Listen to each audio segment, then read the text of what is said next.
Em 1 de Timóteo, capítulo 2, versículo 5. 1 de Timóteo, capítulo 2, versículo 5. Os irmãos aí que estão ao fundo conseguem me ouvir bem? Sim? Ok. 1 de Timóteo, primeira epístola de Paulo a Timóteo, capítulo 2, no versículo 5. Assim nos diz a palavra do Senhor. Quero convidar que os irmãos fiquem em pé comigo, por favor. Por favor, ponham-se em pé. E assim diz a palavra do Senhor. Vamos ler.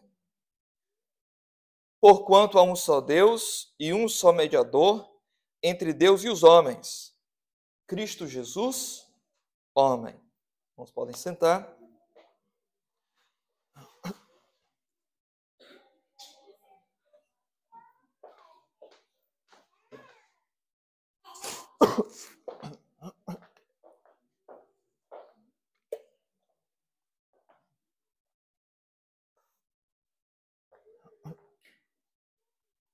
Meus irmãos, nós estamos numa série de sermões com base nos 5 solas da Reforma Protestante, apresentando aqueles lemas, os pilares, as bases, pelo qual a Reforma Protestante começou. E é claro, para a gente falar sobre isso, temos que começar a partir da Bíblia, tá bom? Porque o que importa para nós é o que a Bíblia fala sobre estas coisas. Nós já falamos sobre a salvação somente pela graça, a salvação somente pela fé. Nós falamos sobre foi sola gratis, sola fide, sola escritura, que foi a primeira pregação, somente a escritura, como a nossa única regra de fé, prática, amor, devoção, que nos apresenta Deus, tá? E hoje nós estamos no quarto sola, que é solus Christus, tá bem, meus irmãos? E nesse quarto sola, será com base nesse texto da palavra de Deus, 1 de Timóteo 2, versículo 5, que fala sobre a obra de Cristo como o mediador. Tá? Meus irmãos, no nosso tempo, nós vivemos um momento na história da igreja em que muitos entendem que existe uma função sacerdotal do pastor. Existem 2 extremos, tá bem? O primeiro extremo é considerar o pastor como nada. Ele está ali, mas qualquer pessoa faz aquilo dali. Enfim, é um empregado e não tem lá grande coisa. Qualquer pessoa pode substituí-lo. Essa é uma visão errada do ministério pastoral. Tá bem? Quando nós fazemos isso, nós desonramos a pregação da palavra de Deus. Deus dotou homens para isso, pregar a palavra e para assumir o ministério com tudo o que nisto implica. Mas tem o outro erro, irmãos. O outro extremo, que é considerar líderes na igreja como a continuação do sacerdócio do Antigo Testamento. Tá?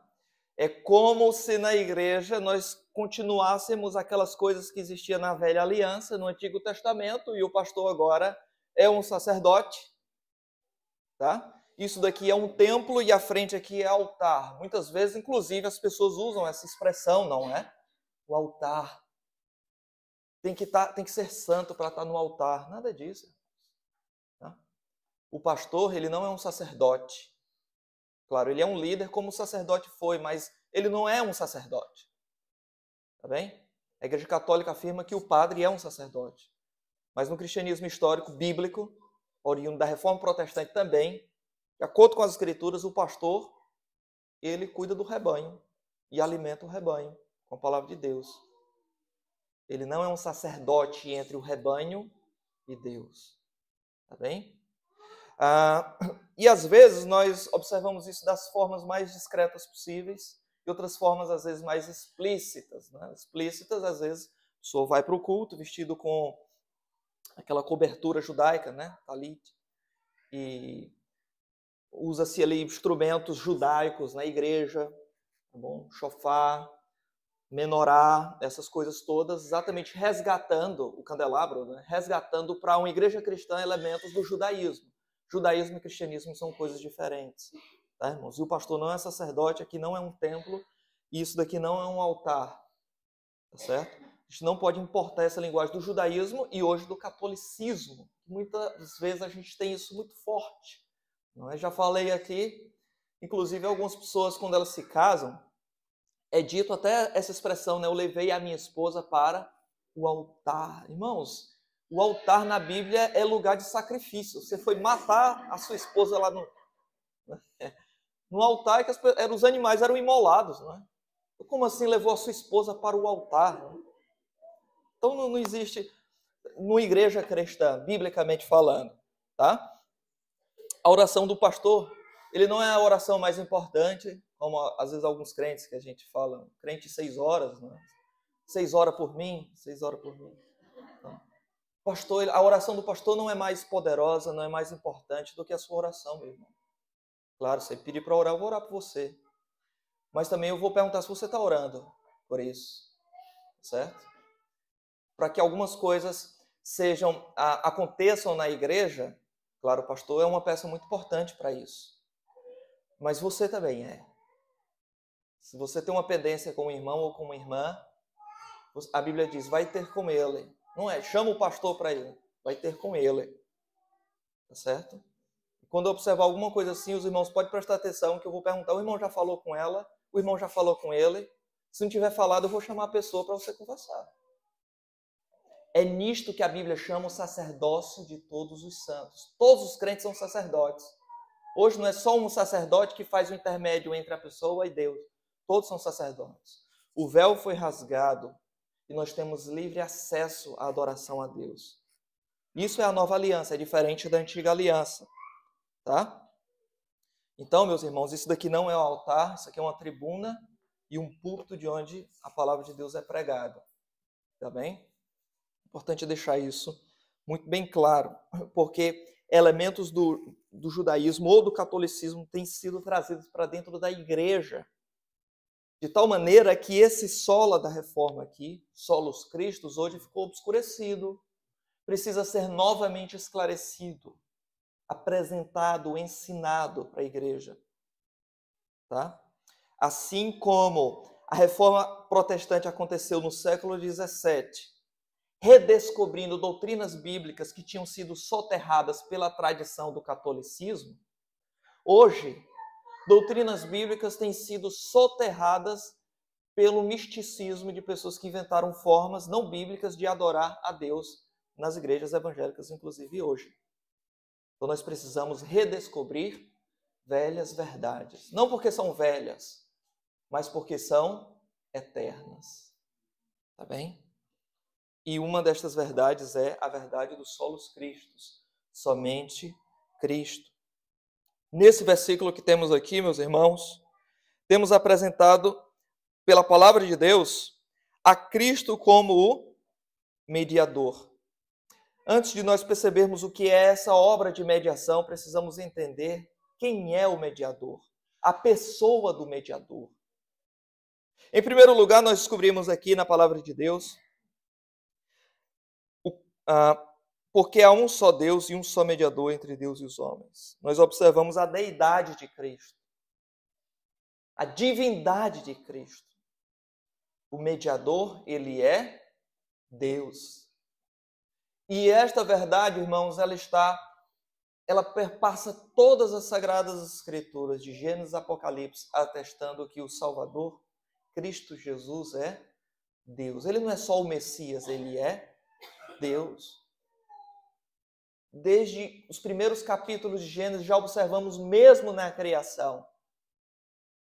O Senhor disse, façamos o homem à nossa imagem e semelhança. Deus existia consigo mesmo na eternidade, irmãos. Absolutamente feliz consigo mesmo. Satisfeito com sua própria natureza e com sua própria existência. Deus não precisava criar ninguém. Ninguém o aconselhou a isso, porque ele existia só na eternidade. Com o Pai, o Filho e o Espírito Santo, as 3 pessoas, um só Deus. Não 3 deuses. Um Deus chamado Pai, um Deus chamado Filho, um Deus Espírito Santo. Não. 3 pessoas, mas um só Deus, uma só essência, uma só substância. Tá? E o Pai tinha comunhão com o Filho por intermédio do Espírito Santo, que é Deus também. na eternidade. Por que é que Deus fez a criação que fez? Por amor. Ele não fez isso porque ele estava solitário, não é? Como diz um pregador por aí, que dizia a ter muita intimidade com o Espírito Santo, ele acordava, dava bom dia para o Espírito Santo. Uma vez ele se levantou para poder ir trabalhar, acordou mais cedo, começou a conversar com o Espírito Santo, passou horas conversando com o Espírito Santo. E então ele começou a dizer para o Espírito Santo, eu preciso me levantar para ir trabalhar, porque está dando a hora, Espírito Santo. O Espírito Santo segurou no braço dele e disse, não vá, só mais 5 minutos, por favor. Esse Deus, ele tem problema de carência. Esse Espírito Santo, ele precisa ir num psicoterapeuta, precisa ir num psicólogo, porque ele tem problemas sérios, não é? De autoafirmação, problemas existenciais. Esse não é o Deus da Bíblia. Deus não fez isso porque ele estava carente. Ele não foi aconselhado a criar ninguém. Ele não foi pressionado a criar ninguém. Ele criou por seu poder e por amor. Ele não... Mesmo, irmãos, imagine, mesmo que se ele tivesse carente, coisa que ele não está, se ele precisasse criar o homem, você acha que isso daqui ia resolver o problema de Deus? Claro que não. Deus existia absolutamente feliz consigo mesmo na eternidade, existindo consigo próprio na pessoa do Pai, do Filho e do Espírito Santo, meus irmãos. E é dito nos primeiros capítulos de Gênesis, façamos o homem a nossa imagem e semelhança. Com quem Deus falou ali, se só existia ele na eternidade? Algumas pessoas que não creem na divindade de Cristo dizem, Deus falou isso para os anjos. Deus falou para os anjos, convidou os anjos a criar o ser humano. Meus irmãos, mas o versículo seguinte diz, e criou Deus a sua imagem, a imagem de Deus, criou o homem. Homem e mulher os criou. Então observe que no texto diz, façamos o homem usando o plural para poder falar do ato criador de Deus. E no versículo seguinte fala de Deus criando o homem usando o verbo no singular, e criou Deus. Por que isso, irmãos? Porque fala da pluralidade das pessoas na Trindade, Pai, Filho e Espírito Santo criando. Mas é um só Deus, por isso diz, e criou Deus o homem, a sua imagem, a imagem de Deus o criou. Homem e mulher os criou. Além disso, irmãos, em nenhum lugar das Escrituras é nos ensinado de que os homens são criados à imagem de anjos. Não é? O homem, ele é a imagem e semelhança de Deus, não de anjo. Então, nos primeiros capítulos de Gênesis, irmãos, já podem observar que nós temos ali bem fundamentado a doutrina da Trindade. João capítulo 1 nos diz que ele criou o mundo pela palavra, que é Cristo ali, o verbo que se fez carne. Então, a palavra estava envolvida no ato criador do Pai. Mas também é dito em Gênesis que o Espírito de Deus passeava, ou administrava, ou estava sobre as águas. Nós vemos o ato da Trindade na criação. Nós vemos o ato da Trindade na redenção. O Pai, ele elege os homens desde a fundação do mundo, escolhe os homens pela sua própria vontade, benevolência, soberania, e de forma muito sábia e bondosa, ele escolhe pecadores para a salvação. Mas nós não estávamos na eternidade quando Deus fez isso. É por isso que ele entra num pacto eterno com o Filho e envia o Filho se submete e quer vir. E vem ao mundo para morrer por aqueles que Deus tinha planeado para a salvação, esses pecadores. Mas nós também não estávamos lá no Médio Oriente, irmãos, há 2000 anos.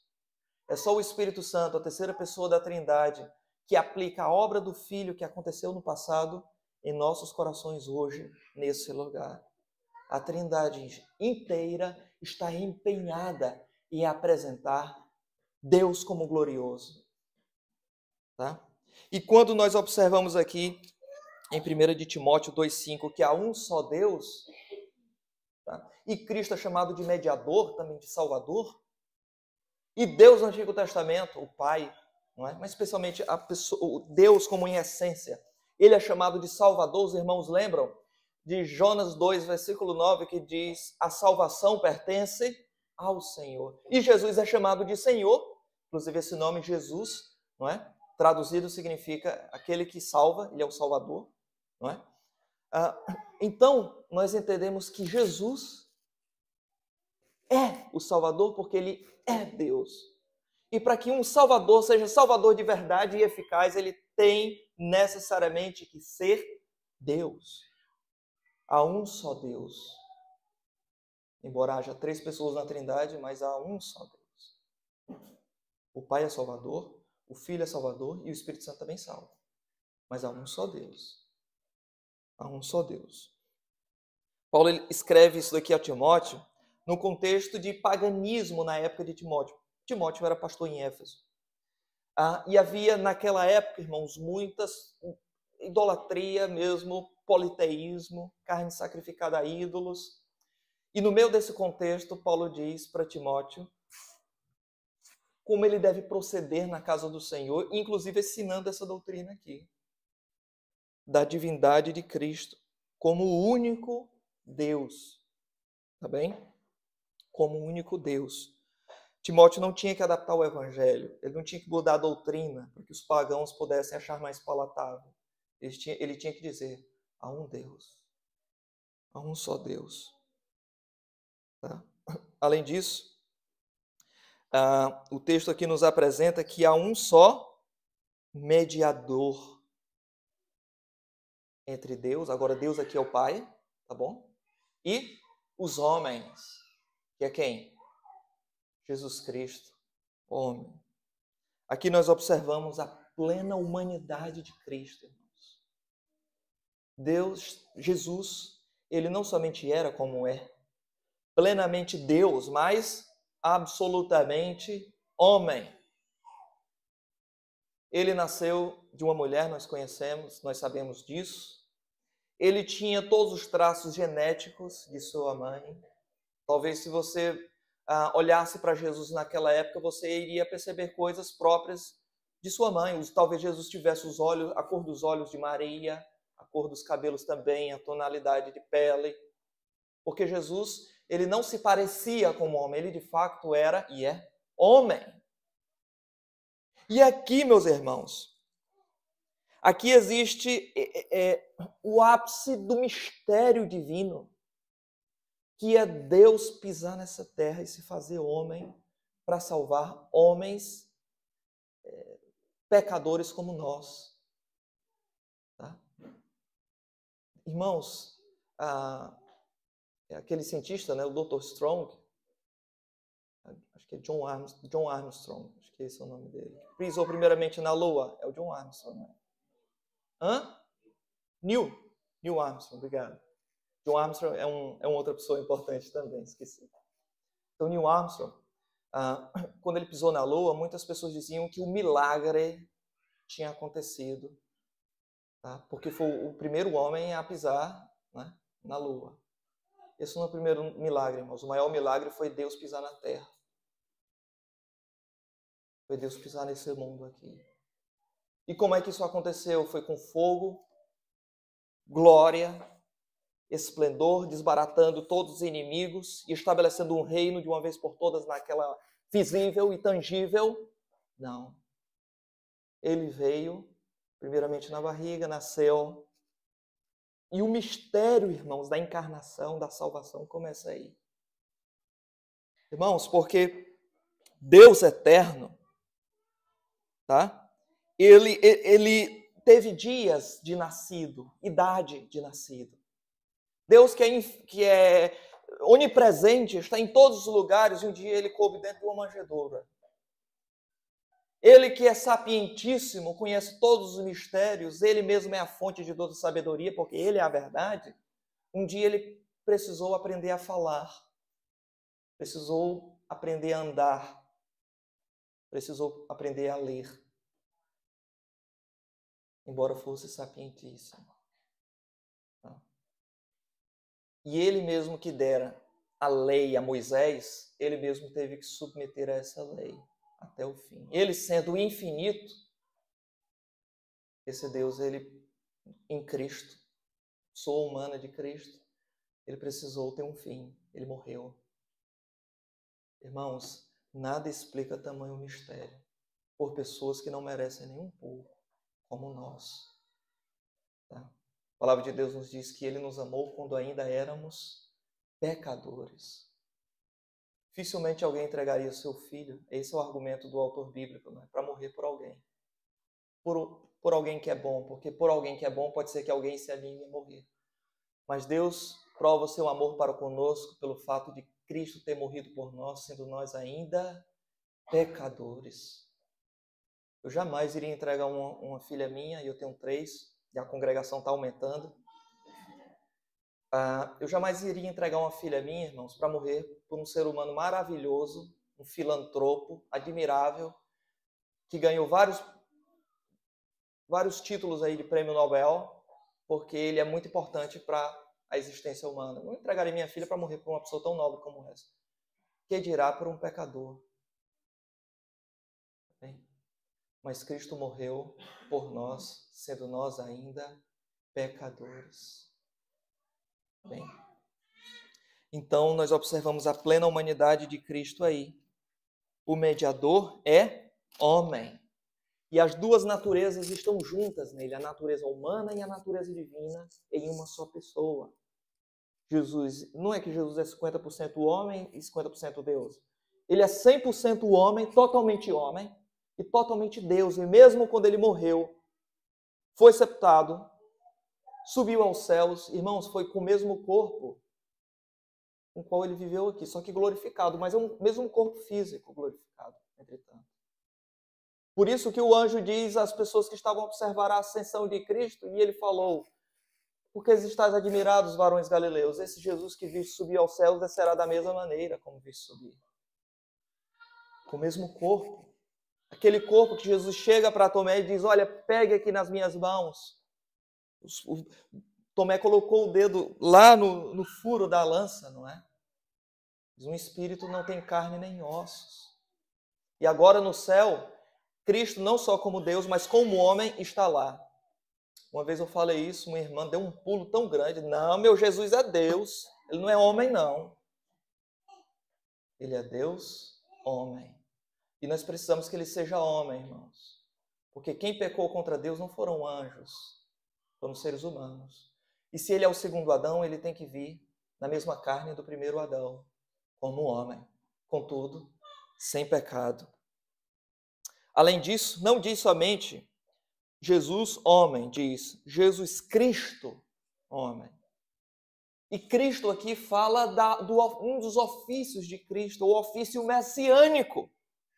Fala da identidade messiânica de Cristo. Cristo como o Messias esperado desde o Antigo Testamento. Os irmãos lembram que Timóteo, o pai de Timóteo era grego, mas a mãe de Timóteo era judia. Então, os judeus, eles esperavam a vinda do Messias. Timóteo, que já tinha sido instruído, o próprio Paulo diz isso, pela sua mãe Eunice e pela sua avó Lóide, acerca das sagradas letras, quando Paulo fala de que esse Jesus mediador é Cristo, Timóteo automaticamente se lembra das promessas messiânicas do Antigo Testamento, de que o Messias viria da descendência de Abraão, seria um rei a partir de Davi, que seu reinado jamais teria fim, um profeta semelhante a Moisés, na verdade semelhante porque é profeta também, porém ele é maior do que Moisés e todos os outros profetas, de acordo com o argumento de Hebreus. Então, Timóteo tem tudo isso guardado lá no HD da sua mente, lá na memória da sua consciência, que quando Paulo diz que esse mediador que é Jesus, homem, é Cristo, ele lembra de tudo aquilo. O Messias. Tá? Então nós temos aqui algumas verdades importantes. Primeiramente, de que o mediador é Deus, o mediador é homem, e o mediador é o Messias. Tá? Algumas religiões hoje mais atreladas ao judaísmo, que a gente chama de judaizantes, elas acreditam que Jesus é o Messias. Acredita na vigência do Novo Testamento para a igreja. No entanto, muitos deles não acreditam que o Messias é Deus. O que você faz com esse texto aqui? Aqui é dito de Deus Messias e homem. As três coisas. Tá? E o Messias, Salvador do mundo, ele deve ser Deus. Deve ser Deus. Tá? Em segundo lugar, vamos observar agora, depois de termos visto a pessoa do mediador, vamos observar a obra do mediador. Porque diz que há um só Deus, mas também há um só mediador. E o que é um mediador, meus irmãos? É aquele que está entre partes. Pelo menos entre duas partes existe um mediador ali no meio. Tá? E é claro, nesse contexto aqui, as partes estão brigadas. Duas partes em inimizade. E o mediador, ele quer conciliar. Inclusive, essa é uma função de um mediador, não é? Qualquer lugar onde você vai, ele tenta conciliar partes, não é? Nem sempre é possível, né? Que dirá os debates políticos que a gente vê por aí, né? O mediador fica sem saber o que fazer. Mas Jesus, ele é um mediador eficaz. Ele não tenta conciliar, melhor dizendo, reconciliar. Ele, de fato, reconcilia. Ele traz, de fato, eficazmente, ele traz paz em ambas as partes. Há um só mediador. E qual a obra desse mediador? Meus irmãos, a obra desse mediador é cumprir toda a lei de Deus no lugar do povo. No lugar do seu povo. Os irmãos lembram que lá no Éden, Deus estabeleceu um mandamento para que Adão cumprisse. O mandamento era o quê? Não comerás do fruto. Tá? Ali nós já vimos, existem elementos de uma aliança, tá? Existem duas partes, existem sanções penais caso seja quebrado e existem benefícios também caso seja mantido.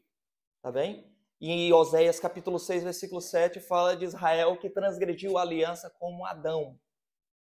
Tá? Então está rememorando exatamente a uma aliança que existiu no Éden, na criação, antes da queda. Só que Adão quebrou o pacto. Ele comeu o fruto e quebrou o pacto. Quebrou a aliança. Tá? E Deus, nessa aliança, só tinha dado um mandamento para Adão. Não comer do fruto. Só um mandamento. Crianças, Adão comeu do fruto ou não? Comeu. E foi só Adão que comeu do fruto? Mas quem foi que comeu primeiro? Foi Eva. Não foi a minha filha Eva. Não bote culpa nela. Meus irmãos, nós conhecemos bem a história. Eva comeu o fruto e deu para Adão. A pergunta é, Deus tinha feito uma aliança ali. Os olhos dos dois se abriram assim que Eva comeu o fruto. Foi isso? Não. Somente depois que Adão comeu o fruto, porque Adão era o cabeça da aliança. Deus fez um pacto com Adão e Adão representava Eva. Assim como é no lar de hoje. Existe o cabeça e ele representa a sua casa. Tá bem? Então a Bíblia diz em 2 Timóteo capítulo 2, versículo 12, que Adão não foi enganado, foi Eva que foi enganada. E caiu em transgressão. Então, meus irmãos, Jesus em Romanos capítulo 5 é apresentado como o segundo Adão.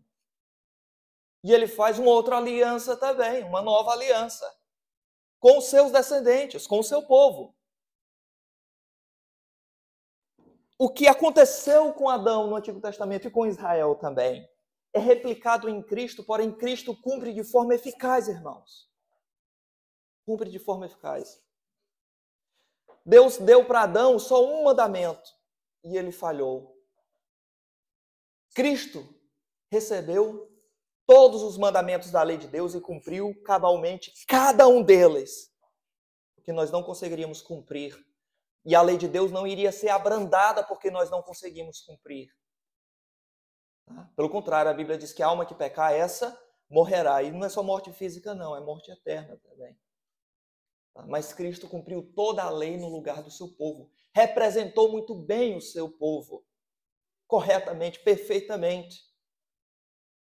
Adão foi tentado no paraíso. Jesus foi tentado 40 dias no deserto. Um puritano antigo, John Trapp, ele dizia que Jó era mais feliz na desgraça do que Adão o foi no paraíso. E é verdade. Irmãos, Jesus ele conseguiu cumprir tudo aquilo que Adão não conseguiu cumprir de forma pequena.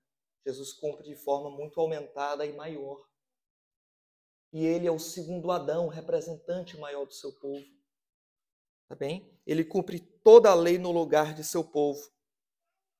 Além disso, outra obra do mediador é que ele suporta a ira do Pai no lugar dos seus eleitos. É por isso que o mediador não pode ser só homem, irmãos, ele tem que ser Deus. Porque mesmo sendo homem, sem pecado, mas ele receberia sobre si a ira de um Deus eterno. E só Deus pode suportar a ira de Deus. O mediador precisa ser homem e precisa ser Deus. Tem que ser os dois. E ele recebe sobre ele ira infinita. E a maior expressão da dor, da angústia de Cristo, irmãos, não são os cravos. Pasmem. Os cravos, claro, estão incluídos no sofrimento, naquilo que a gente chama da paixão de Cristo, da morte de Cristo. Mas o maior sofrimento não é aquele, irmãos. Tá? Novamente aqui, lembrando os irmãos, sempre quando chega no mês ali, mês de abril, começa os festivais de Paixão de Cristo, não é? Aí as igrejas começam a passar o Paixão de Cristo. Geralmente é o do Mel Gibson. Algumas fazem teatro na hora da igreja, do Mel Gibson, para poder lembrar a gente daquilo, irmãos. Nós não estamos expressando aquilo que a Bíblia fala sobre a Paixão de Cristo verdadeiramente, que é receber a ira de Deus ali. Como é que você vai representar isso no teatro, num filme de Hollywood? O maior sofrimento que Jesus experimentou, você não pode representar. Então não represente de forma nenhuma. Porque está muito além daquilo que Deus revelou na sua palavra. Cristo, ele recebeu a ira de Deus no seu lugar. No meu lugar. E ele fez isso, irmãos, ele gritou lá na cruz, Deus meu, por que me desamparaste? Por que ele fez isso? Ele fez isso para trazer paz entre Deus e os homens. Essa é a terceira obra do mediador. Ele recebeu ira para que você, com o coração transformado, crendo em Cristo, por uma obra do Espírito Santo que concedeu arrependimento a você, você não experimente a mesma ira. Ele provou ira eterna ali naquela cruz. E sendo Deus, ele gritou, Senhor, por que me desamparaste? Ele, sendo Deus, gritou isso. E o que será da sua vida sem Cristo? Recebendo ira para todo sempre, já que você nega a justiça de Cristo lá na cruz. A justiça de Deus não vai ser aliviada só por causa de você. Deus, ele é bom e ele é um Deus justo também. Tá? Deus, ele é um juiz que não deixa ser subornado, diferente dos juízes de hoje. Então, você precisa resolver o problema do seu pecado. Deus estabeleceu uma lei que você transgride todos os dias. Mas você acha que pelas suas boas obras você pode ser salvo. Você não pode ser salvo por suas obras. É como você construir uma escada de areia até a lua, tentando ser salvo pelas obras. Você nunca vai conseguir. Abandone a tentativa fútil de ser salvo simplesmente porque você quer ser bom. Às vezes, muitos irmãos até têm a ideia de que eu fui salvo pela graça, mas agora, quanto mais eu me comporto bem, então ganhei uns pontos ali com Deus. Você nunca vai ganhar pontos com Deus. Você não tem nada. Você não tem nada. Nós precisamos da graça de Cristo do início ao fim da vida cristã. Não é só no começo. Começo, meio e fim. E ele veio para trazer essa paz entre Deus e os homens. Por quê, irmãos? Porque os homens nascem odiando a Deus. A Bíblia diz que por natureza éramos filhos da ira. Filhos da ira de quem? Não é do diabo. O diabo não nos odiava. Nós pertencíamos a ele. Filhos da ira de Deus.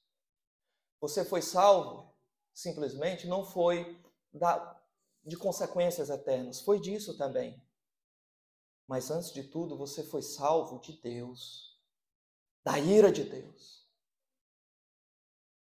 O que é o céu, irmãos? Deus, ele é onipresente. Algumas pessoas dizem, Deus, o que é o inferno é a ausência de Deus. Isso é um inferno, nada disso. É exatamente o contrário. O inferno é a presença de Deus. Com toda a sua ira justa caindo por toda a eternidade num ser humano que não consegue suportar mas que vai receber um corpo imortal para receber essa ira por toda a eternidade. Quando ele olhar para trás, depois de milhões de anos, ele vai ver que isso é apenas uma gota diante de todo o mar de desgraça e tormento que virá sobre ele pela frente. É o desprazer de Deus para com o pecador que rejeitou a obra de Cristo. Isso é o inferno. Se você quiser saber o que significa o céu, é exatamente o contrário. É a presença de Cristo, mas em todo o seu amor, doçura, deleite para com o seu povo. O céu só é céu porque Deus está ali. O céu não é bom, irmãos, porque nós não vamos mais adoecer, porque nós não teremos mais pecado. Isso são coisas boas. O céu, irmãos, é bom porque Deus está lá. Se Deus não estiver no céu, isso não vale a pena ser chamado de céu. Então, nós temos duas opções apresentadas a nós pela palavra. E essas duas opções, o mediador nos apresenta e ele diz que hoje há tempo de tomar uma decisão. Tá? Ele é que faz paz entre Deus e os homens. Assim como os homens eram filhos da ira de Deus, os homens também odiavam a Deus.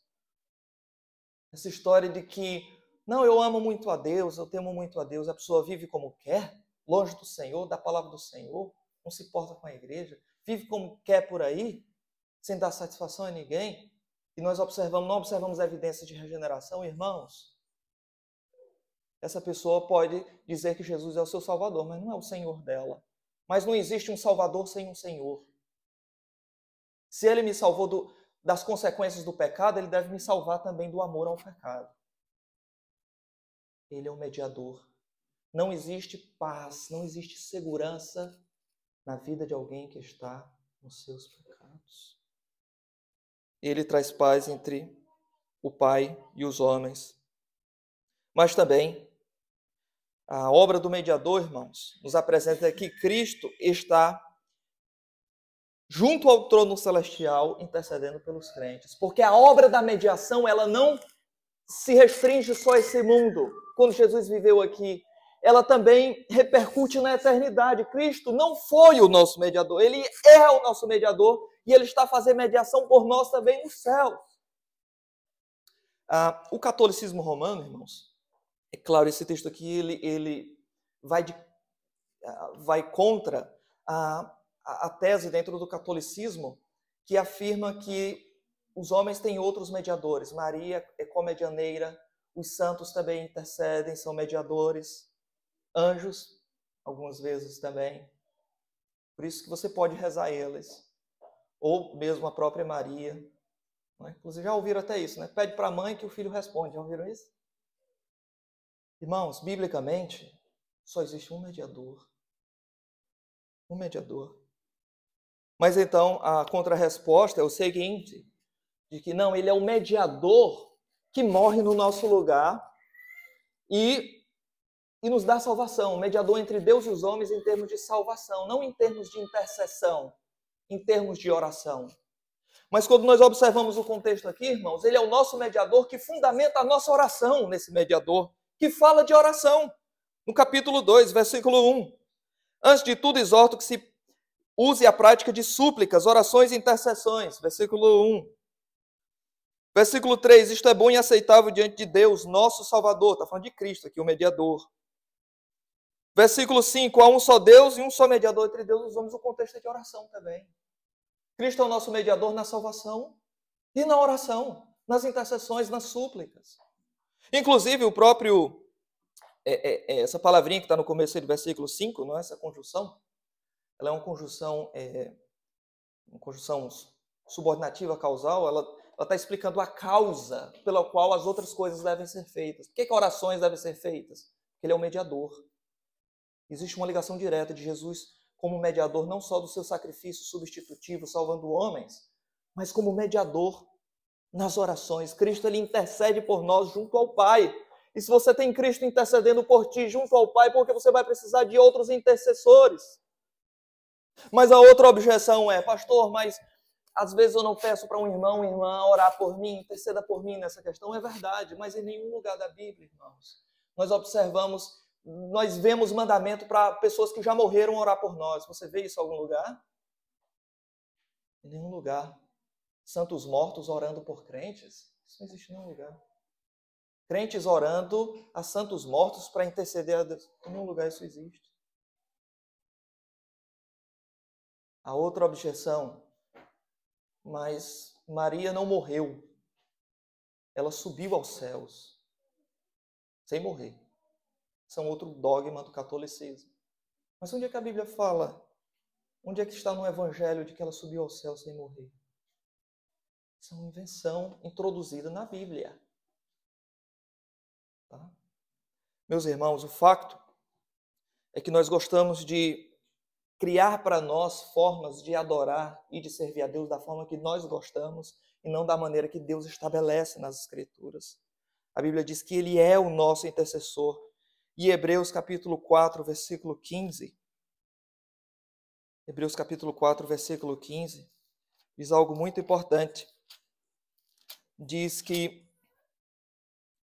porquanto não temos sumo sacerdote que não possa compadecer-se das nossas fraquezas, antes ele foi tentado em todas as coisas, a nossa semelhança, mas sem pecado. Nós temos o sumo sacerdote que foi tentado em todas as coisas, mas sem pecado, e ele intercede por nós. Intercede por nós. E ele está a fazer isso agora. Está a fazer isso agora. Por que é que Deus escuta a sua oração? Não é porque você sabe orar bem. Na verdade, a Bíblia diz o contrário. Romanos capítulo 8, nós não sabemos orar como convém. Quem disse isso é o apóstolo Paulo, irmãos. E ele se inclui. Primeira pessoa do plural, não é? Nós não sabemos. Se Paulo não sabe orar, imagine eu e você, meu irmão. Não é? Nós não sabemos orar como convém. Aí ele diz, mas o Espírito Santo intercede por nós com gemidos inexprimíveis. Por que é que Deus escuta a nossa oração? Porque o Espírito Santo intercede por nós. Ele filtra as coisas inconvenientes que pedimos a Deus. Tá? Mas também porque o sumo sacerdote, que é Cristo, ele está junto ao trono do Pai, à destra do Pai, a interceder por nós. Passemos às aplicações. Minha primeira aplicação, meus irmãos, é que nesse texto nós aprendemos que a mediação de Cristo como um elemento central da pregação da igreja precisa ser lembrada e constantemente reafirmada por nós. Tá? Cristo como mediador deve ser o elemento central na pregação da igreja. A igreja existe para pregar esse Cristo ao mundo e aos crentes. O propósito maior é esse. O propósito maior da igreja não é moralizar o mundo, moralizar a política, moralizar as mídias, moralizar. O propósito maior da igreja não é isso. A igreja existiu por muito tempo sem conseguir fazer essas coisas. Deixou de existir? Não. Jesus disse que as portas do inferno não prevalecerão contra ela. Irmãos, a função principal da igreja é pregar Cristo. E Cristo glorificado. Cristo crucificado, morto e ressurreto e glorificado. O púlpito é lugar para isso. Não é lugar para piadas, para conselhos para você ter uma boa vida, você ter um bom casamento. Não é a função principal isso. Pregue Cristo.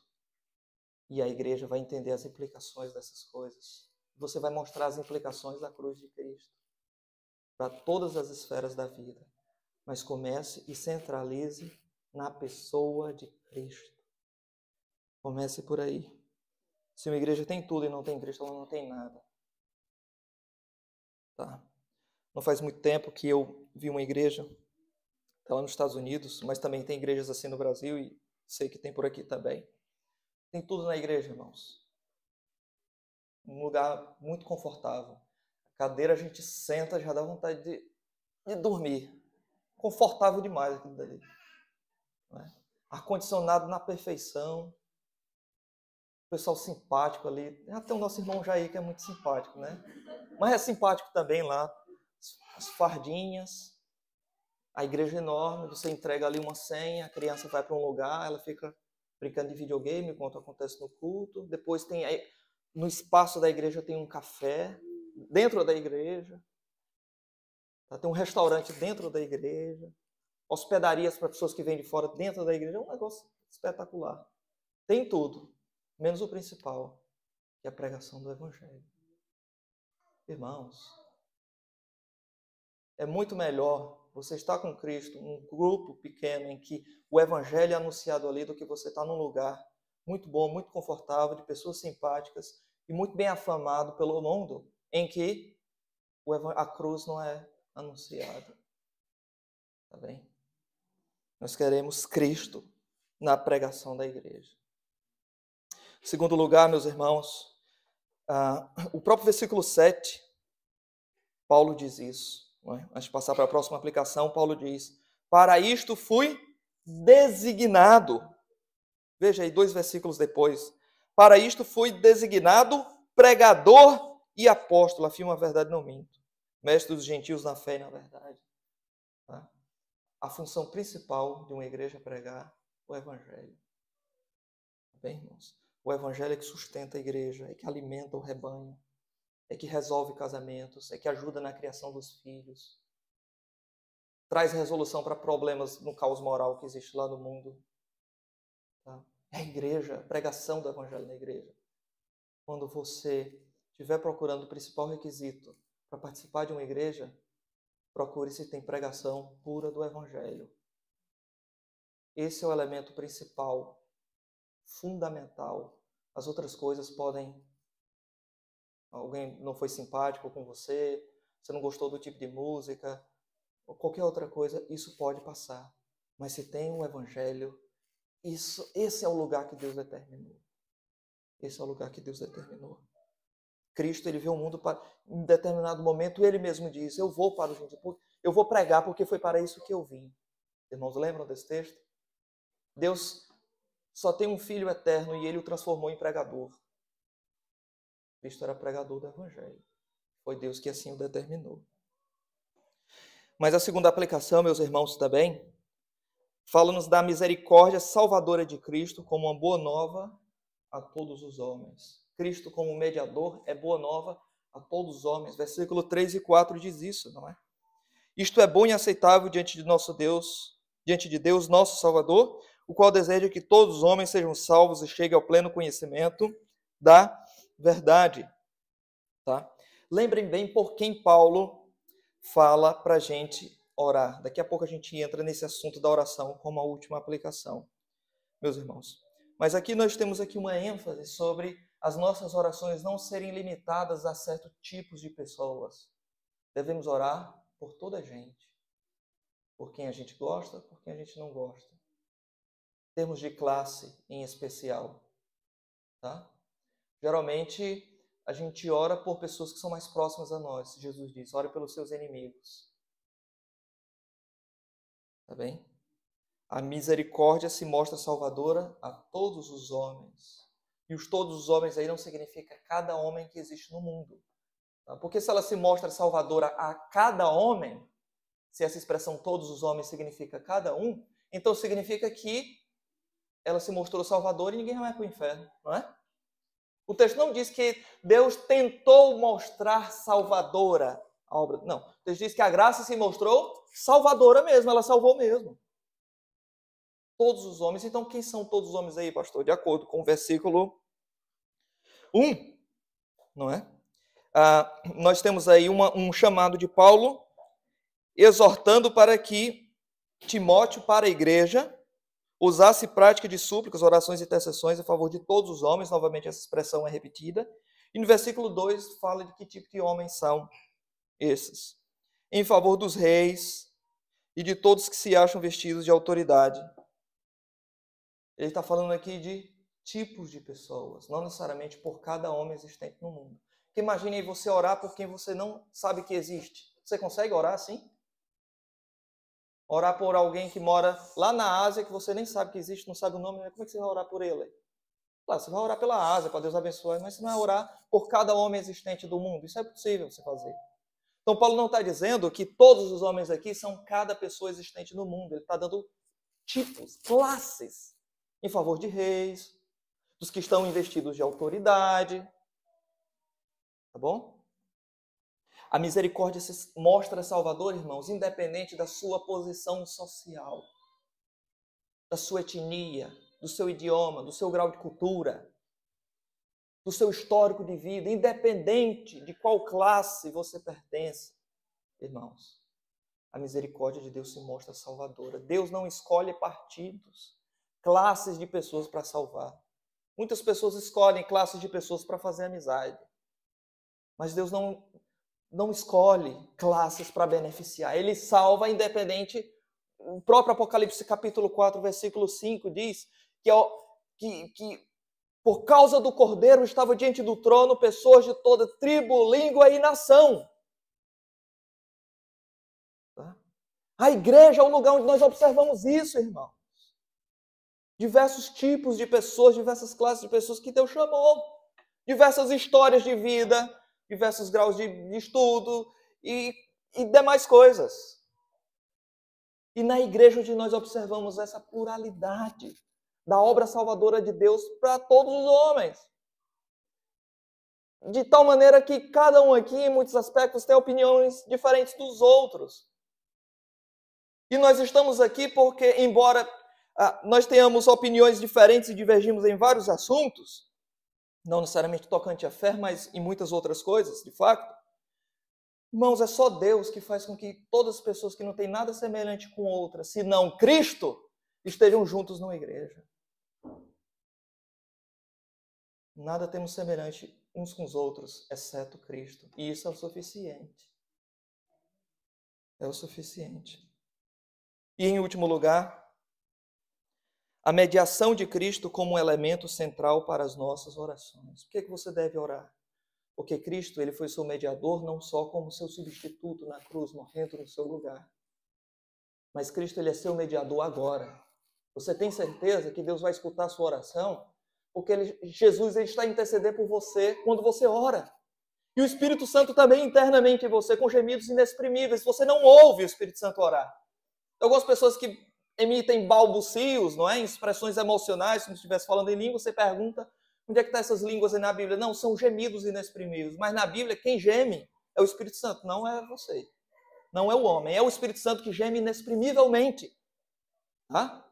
E esse gemido interno do Espírito Santo, filtrando as nossas orações, só Deus ouve. É só Deus que escuta. E além disso, à destra do Pai está o Filho a interceder por nós. É por isso que nós podemos orar, porque nós temos certeza que a nossa oração vai ser respondida. Talvez não respondida da forma como você espera, como você quer, mas vai ser respondida. E nós sabemos que ela só pode ser respondida de 3 maneiras. Como? Sim, não, espere um pouco. Mas ela está a ser ouvida, sim. Deus está a ouvir tudo. E muitas vezes, para o nosso próprio bem, Ele não responde positivamente às nossas orações. Sabe por quê? Porque Ele nos ama o suficiente para não nos dar aquilo que nós queremos. E aquilo que mas somente aquilo que nós precisamos, irmãos. Nós temos exemplos na Bíblia, na história da igreja, de várias pessoas. Vou citar aqui pelo menos uma, por exemplo, de Ezequias, o rei Ezequias. Ele sabia que ia morrer dentro de pouco tempo. E então ele chora diante de Deus. Senhor, tem misericórdia, não permita que eu seja destruído agora, que eu morra. Então Deus, ele poupa a vida de Ezequias. O Senhor queria ficar com Ezequias naquele momento, mas Deus poupa a vida de Ezequias e lhe dá mais 18 anos. Irmãos, nesses 18 anos, Ezequias teve um filho chamado Manassés, que foi o rei mais ímpio que Israel teve. Virou até provérbio. E estes reis não praticaram o pecado de Manassés. Manassés virou provérbio em Israel. Tal era a impiedade daquele homem, nascido num lar de crente. Muitas vezes Deus não responde a sua oração por amor a você e a sua família. E seja grato a isso. Porque Ele nos ama o suficiente para não nos responder, melhor dizendo, positivamente às nossas orações. Tá bem?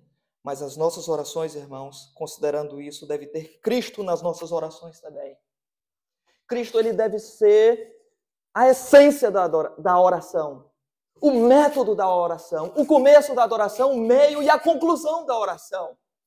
A nossa oração, ela deve ser cristocêntrica, recheada, e quando esprememos ali aquela esponja da oração, que possa fluir ali muitas gotas de Cristo, Cristo, Cristo, Cristo. Ah, irmãos, é tão triste às vezes quando a gente ora de forma absolutamente diferente. Nós oramos a um Deus tremendo, maravilhoso, que criou tudo. Poderia nos destruir, mas decidiu nos salvar. E Ele fez isso através de Cristo. E a primeira coisa que nós fazemos é pedir. A gente já começa pedindo.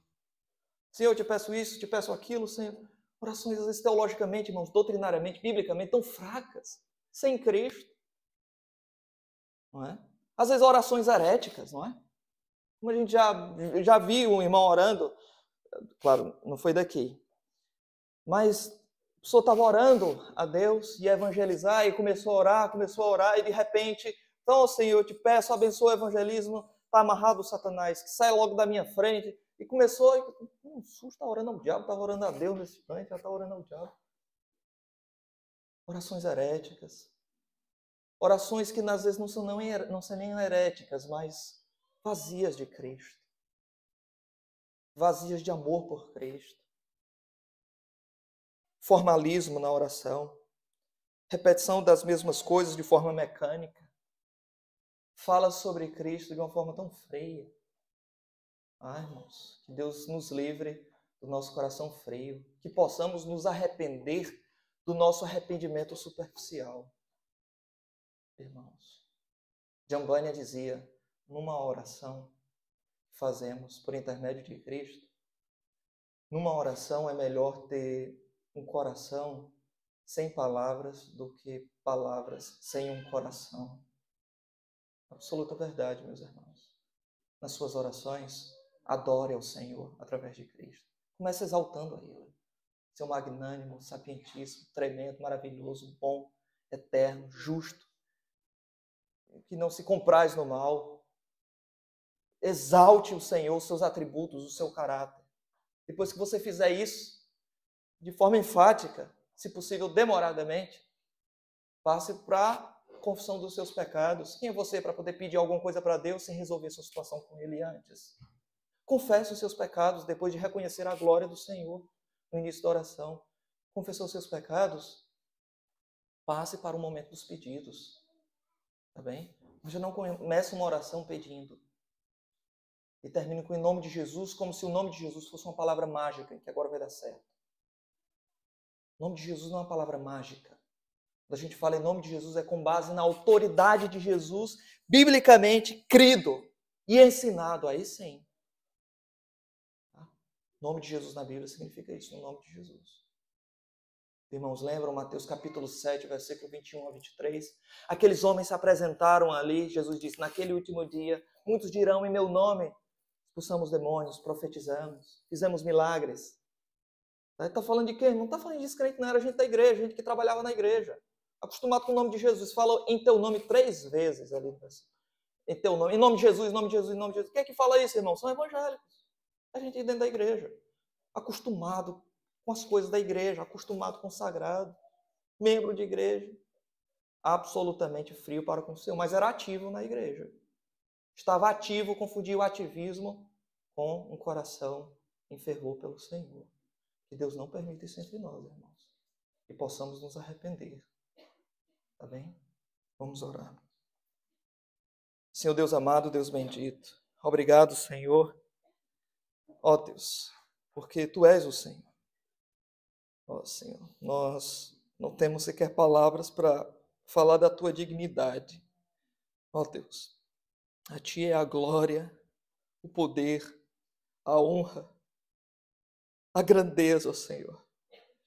Ó Deus, e a nós, Senhor, só cabe o corar de vergonha pelos nossos pecados, ó Senhor. Cristo, Senhor, Cristo e Cristo é a realidade que nós queremos refletir. É sobre Cristo que nós queremos não somente pregar e ouvir a pregação, mas é com base nos méritos de Cristo que nós queremos orar a Ti, viver uma vida que agrada ao Senhor. Ó Deus, Tu és tremendo, Senhor, e sem Ti nós nada podemos fazer. Ó Deus, nós te exaltamos pela pessoa que tu és, mas também pelo que fizeste por nós, miseráveis pecadores, através de Cristo. Por isso, Senhor, te peço que o Senhor aplique essa pregação à vida dos meus irmãos, aqueles que ainda não consideram Cristo como propiciação pelos seus pecados, que eles possam se arrepender disso também. Os meus irmãos que estão, entretanto, frios para com o Senhor, que o Senhor desperte essa alma para ti, para que viva para o Senhor e para a glória do Senhor. Em nome de Jesus oramos. Amém.